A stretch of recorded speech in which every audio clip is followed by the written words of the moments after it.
The name of our school is called Divine Hope Reformed Bible Seminary, and probably for a lot of our listeners, seminary has the idea of training men for gospel ministry. I think when the seminary first began, that was part of its focus. And but what we found over the years is that a lot of the men don't have the maturity nor the academic ability to learn some of the foreign languages, such as Greek and Hebrew. So about 3 or 4 years ago, we shifted our focus away from preparing men for gospel ministry. And what I would describe what we do now is more of an intense discipleship program. It's structured as a school. So where we have our full curriculum, a student can start, and if he completes 9 courses, he gets a beginning certificate. If he completes another 9 courses for a total of 18, he receives an associate certificate. And then if he goes on to complete another 18 for a total of 36 courses, he has the full certificate of Christian studies. We're not an accredited school, so on the outside, academically, it doesn't really mean that much to other schools, but what it does for individuals is it disciples them. And I think at 3 levels. At the most basic level, for somebody who is probably new to the Christian faith or maybe isn't even a Christian, they learn what the basics of the Christian faith are. We teach a course, for instance, called Mere Christianity, which is a 2-part course that goes through the entirety of the Heidelberg Catechism. We also give them an overview of the Old Testament and an overview of the New Testament.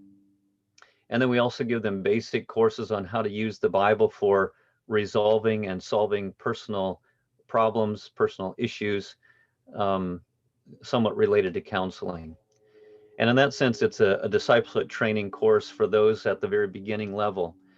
We don't require students to be Christians to be part of our seminary. We've had Muslims, we've had Buddhists, we've had professing Jews be part of it, but we do state up front that we're going to be teaching courses from a Christian perspective. We're teaching the Bible from a historic reform perspective, and as long as they're good with that up front, they're welcome to join us. We're not going to give them a platform to spout off their views and ideas. We welcome good questions where they want to understand and contrast, but we don't allow them a platform. So that's the first level. The second level, I would say, is for those who are already Christians. And this is an opportunity for them to grow and mature in the things of the Lord. It gives them an opportunity to expand their theological understanding. We go through all the 6 main headings of theology: the doctrine of God, the doctrine of man, and so forth. And it gives them a richer understanding of the Bible and how there is a message that connects the entirety of the Bible together. And so it's for personal growth.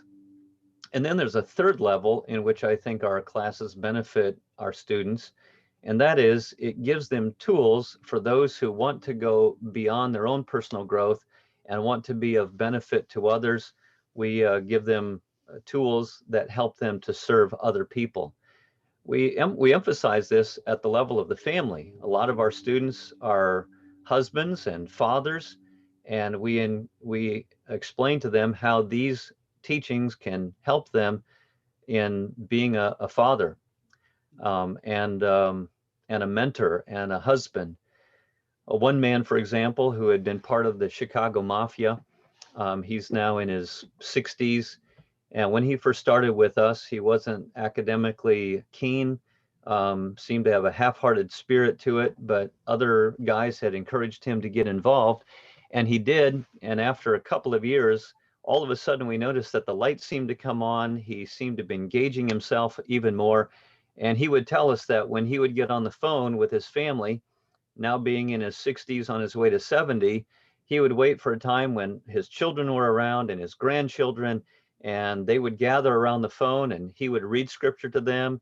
He would pray with them. He would give them instruction about, how to live their lives, and really taking on the role of a godly grandfather. And Awesome. I think that's one of the outcomes and one of the things that we're aiming for, not only the transformation of men's lives, but every one of these men have connections, if not to family, certainly to friends and even other men in the prison, and just to have a leavening effect. That's really good, Ken. It's something that, question that I've had often from people. How does a seminary function in the U.S. jail system? So I think that's really clear. I had opportunity to be there only once with you, but I just remember seeing all of the different faces and hearing the stories of the different men and their backgrounds and how Christ was changing their lives. And I thought, wow, what a mission field there in the U.S. jails, and Mhm. I'm so thankful for your work there.